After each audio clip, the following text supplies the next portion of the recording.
I didn't bother raising my voice when the HOA president slammed her fist on the folding table and called me a liar. I let her words echo in the clubhouse while I slid a worn manila folder across the table toward their attorney. The room was silent, except for the soft scrape of paper against plastic. He opened it, scanned the first page, and his face drained of color. What he held wasn't a violation notice or some flimsy appeal.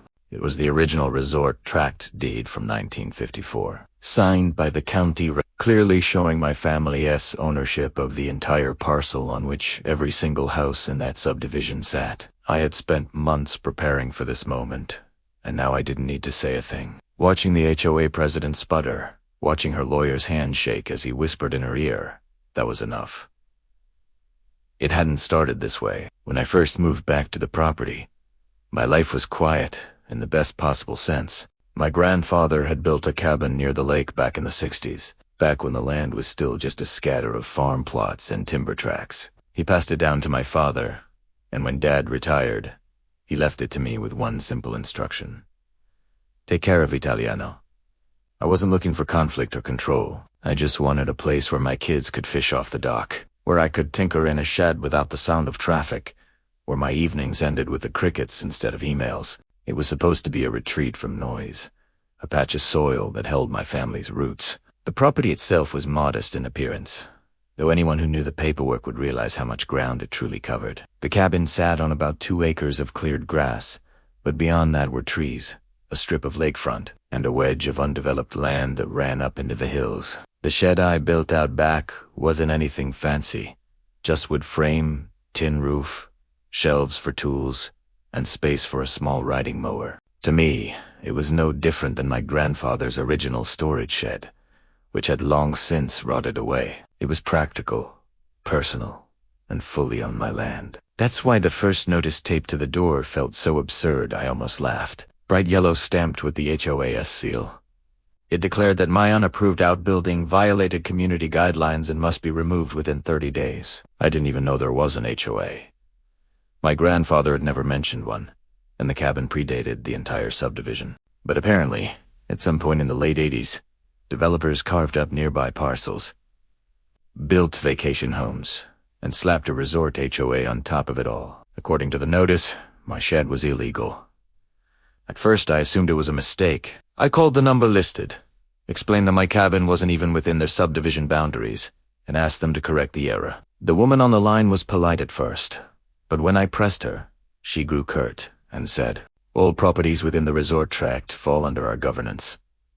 Then she hung up. Within a week, another notice arrived, this time by mail. It included a fine for $250, compounded weekly until resolution. They accused me of unauthorized construction, detracting from community aesthetics, and failure to obtain architectural review approval.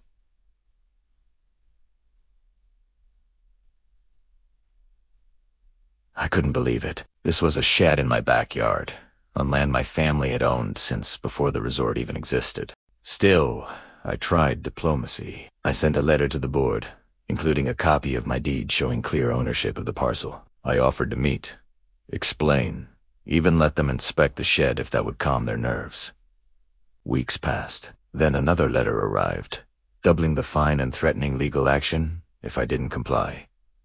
My emails were ignored. When I did finally corner one of the board members in person, he smirked and told me, "You'll find it easier to just follow the rules, like everyone else." That was the moment my patience shifted into something colder. I wasn't going to fight with them in the dirt. I wasn't going to yell at neighbors or argue at every meeting. Instead, I stopped sending emails and started pulling county records. I spent nights combing through plats, deeds, and survey maps. What I found was almost comical. The original resort developers had never actually purchased the full tract they claimed. They had leased and subdivided portions, but my family's deed covered the entire northern wedge of land, including the strip of lakefront, the hillside, and, as it turned out, the very parcels where half a dozen of the newer homes sat. Somewhere along the way, the HOA had built their empire on an assumption rather than a legal foundation. My cabin wasn't within their subdivision. Technically, their subdivision was within my family's tract. I documented everything, every violation notice, every fine, every ignored email. I photographed the shed from all angles, noting its location relative to the original survey markers my grandfather had driven into the soil decades ago. I tracked down the 1954 deed, notarized and recorded, and matched it against every plat filed since. The overlap was undeniable. Their HOA map sat squarely on top of my DAD property like a cheap forgery. Meanwhile, the social pressure mounted. Neighbors who had once waved stopped making eye contact. One man muttered about troublemakers, as primera wallet be. My kids asked why people seemed angry with us. My wife grew anxious every time another threatening letter showed up, but I stayed calm, even as the fines ballooned into the thousands. I told them all, trust me, this isn't about the shed anymore. By the time the HOA formally summoned me to a board meeting, I was ready. I walked in carrying the same manila folder that would later turn their lawyer pale. They tried to start with bluster, reading out my violations in a practiced monotone. The president leaned forward, chin high, announcing that they had full authority over all structures within the tract. That's when I slid the folder across. Inside was certified copies of the deed, the county survey, and a legal opinion from a land use attorney I'd quietly hired. The documents didn't just void their fines. They undermined the very foundation of their HOA's jurisdiction. The room shifted instantly. Their attorney flipped page after page, eyes widening. The president's voice faltered, then rose, then cracked. Someone in the back asked, "Is this real?" The lawyer finally looked up, pale as chalk, and nodded stiffly. The president tried to recover, sputtering about interpretations and technicalities. But the damage was done. They knew. They had built their little empire on land they didn't legally control. In the weeks that followed, the HOA collapsed under its own weight. Their fines were withdrawn. Several board members resigned.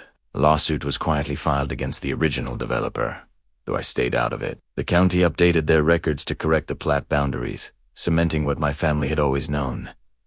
The tract was ours, set included. The resort HOA shrank into irrelevance, stripped of the authority they once wielded like a weapon. As for me, life returned to the peace I'd wanted all along. The shed still stands, stocked with tools and smelling faintly of cedar. My kids fish off the dock without being glared at. Neighbors either wave now, or they quickly turn away.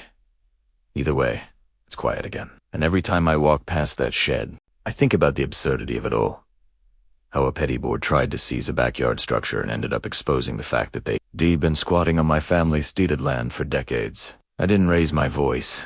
I didn't slam a fist on the table. I just let the paper speak, and that was enough to bring the whole thing down.